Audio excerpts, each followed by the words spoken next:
Today is going to be about the indigenous people called the Bakana Pygmies. So the Bakana Pygmies is located in the Bakana tribe, is mainly located in the southeastern forests of the Cameroons, but the forest is spread between the borders of the Central African Republic, Gamba, Gonbon, Gonbon, and the Republic of Congo. As you can see, you can see on this map right here, you can see where it's located. It is, like I said, is between the borders of these countries.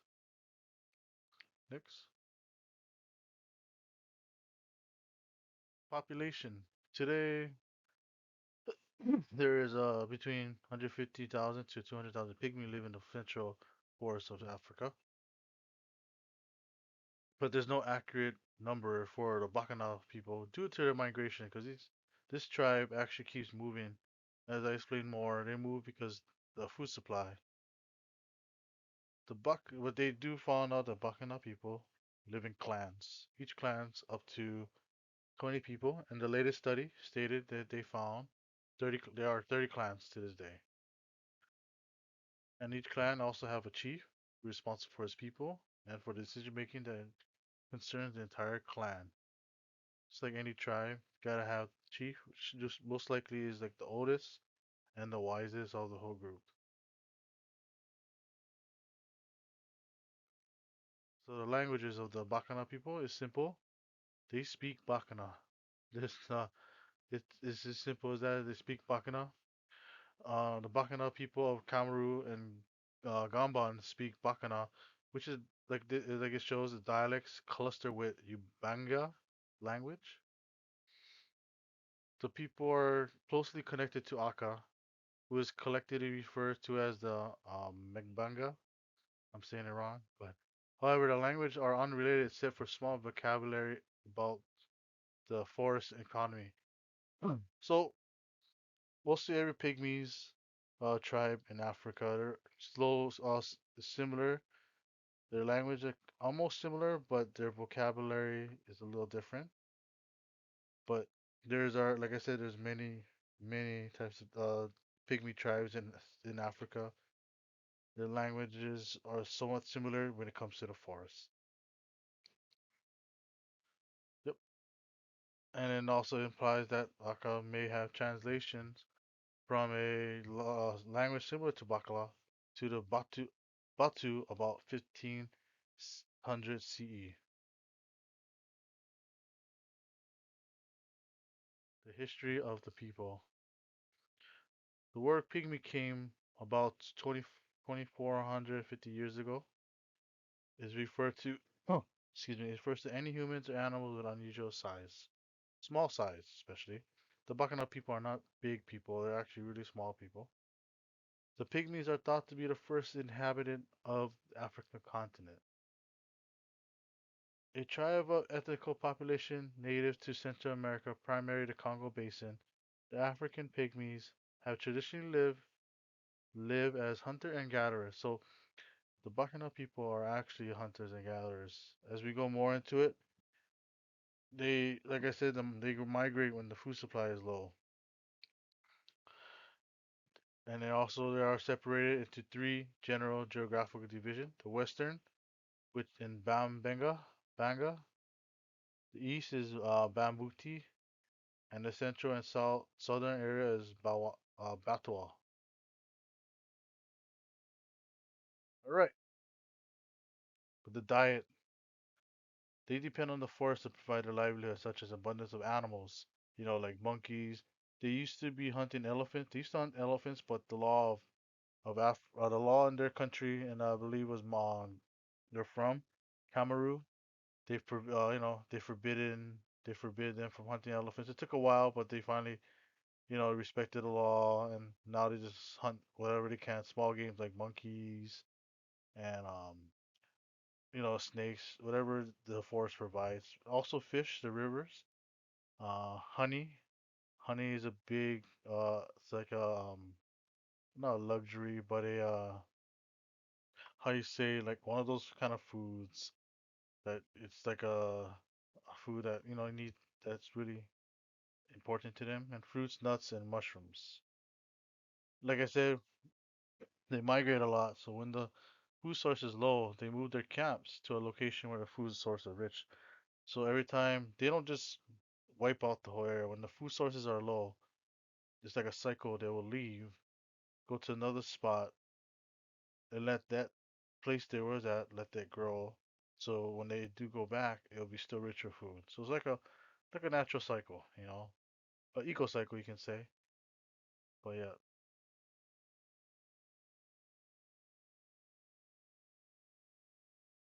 gender role.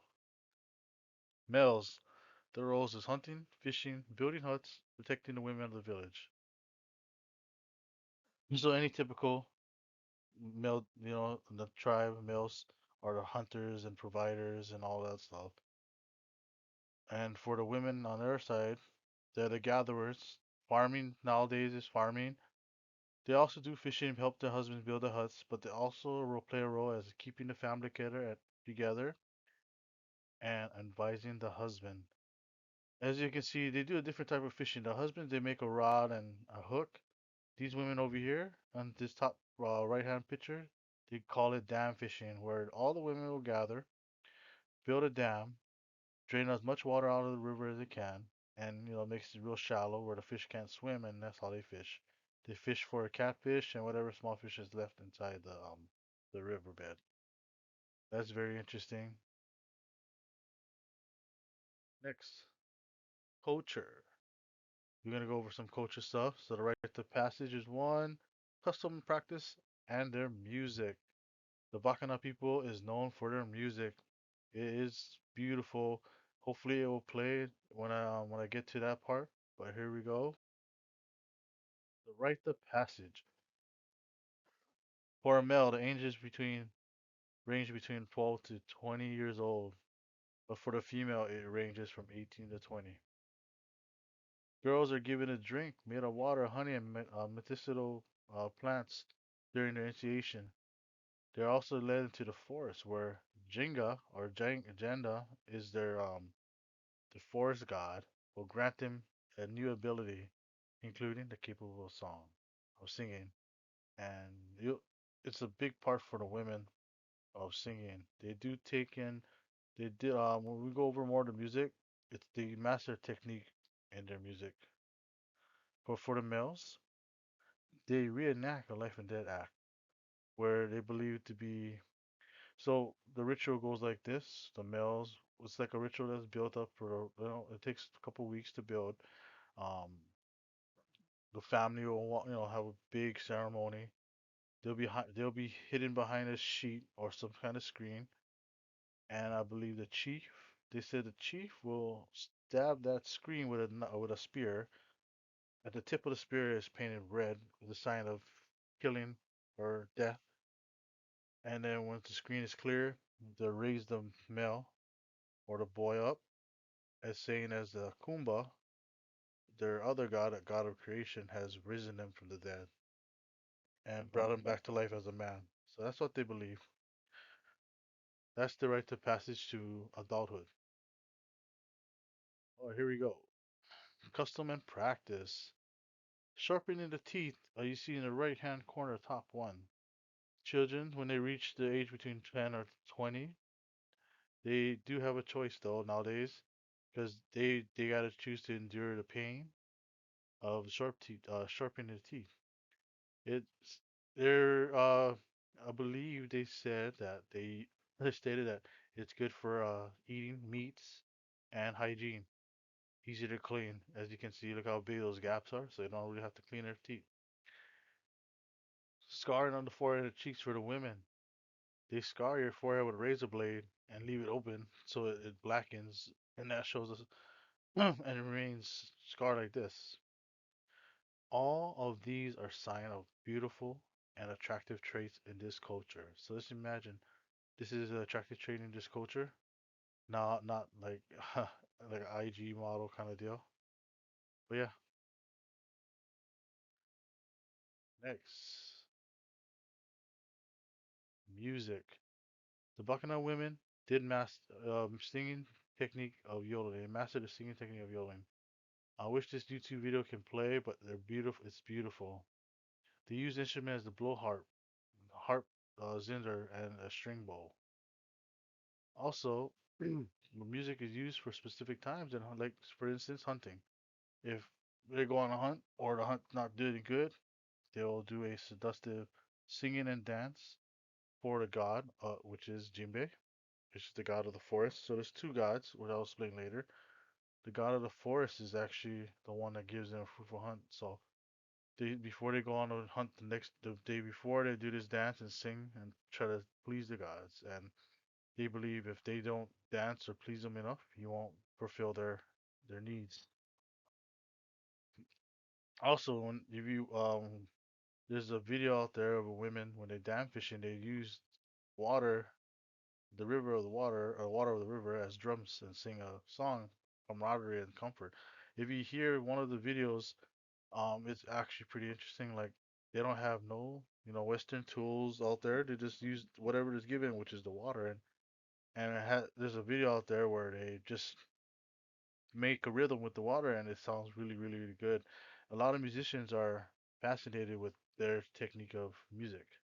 So that's another big deal how big impact their music are. All right, the religions.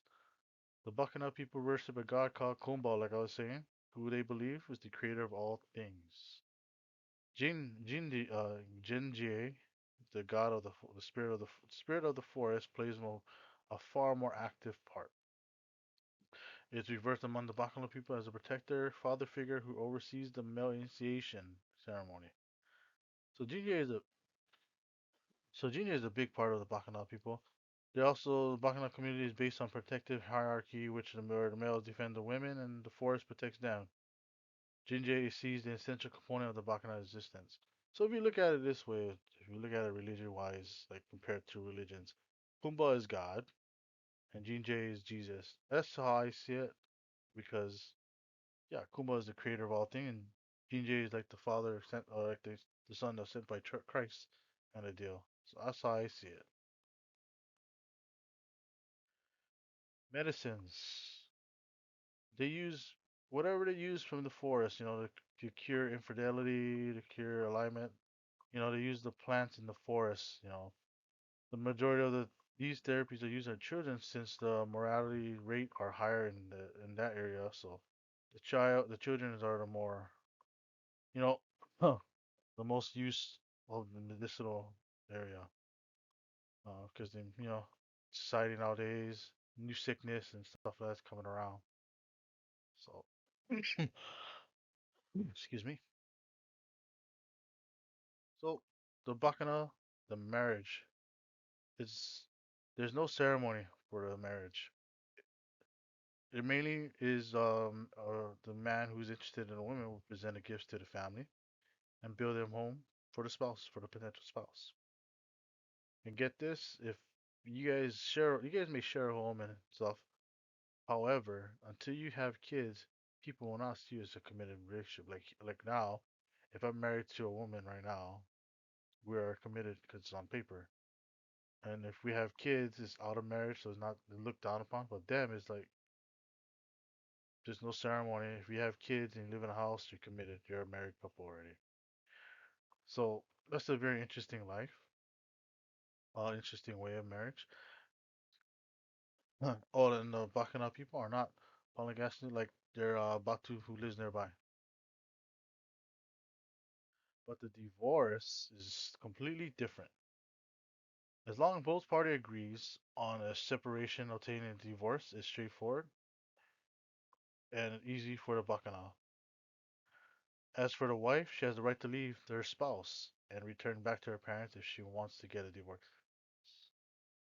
But for the men, if they want to get a divorce, he requests his wife to leave. If the wife doesn't want to leave, that means they will have to stay and work out and sort it out. It's crazy, right? So the women can leave, but the man has to request them to leave. If not, they'll have to work it out. Just imagine that.